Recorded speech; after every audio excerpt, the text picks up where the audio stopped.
आरही पार के दुल्हा त दुल्हा पुकारेले नदिया ही पार के दुल्हा त दुल्हा पुकारेले लवन ससुर साहेब नैया नैया रे चढ़ी आई भी लवन ससुर साहेब नैया नैया रे चढ़ी आइबे ना घरे नैया खेवैया नाही रे घरवा केवट ना घरे नैया खेवैया नाही रे घरवा केवट जेकर होया दुलहिनिया के लोभ पमर दहया वसु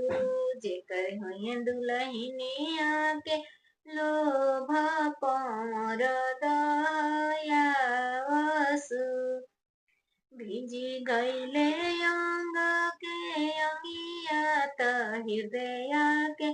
चंदना भिजी गईले मखमल के टोपिया ससुर के धियावा कारना भिजी गईले मखमल के टोपिया सुंदर सुहावा कारना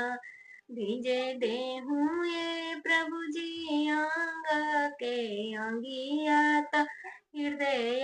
के चंदना भिजे देहू मखमल के टोपिया ससुर के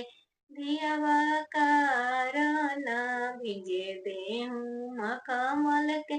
टोपिया सुंदर सुहावा कारना पापा दिहने प्रभु जी अंग के अंगिया त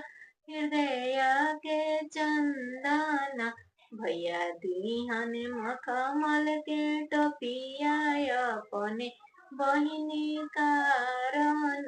भैया दिहने मखमल के टोपिया अपने बहिनी का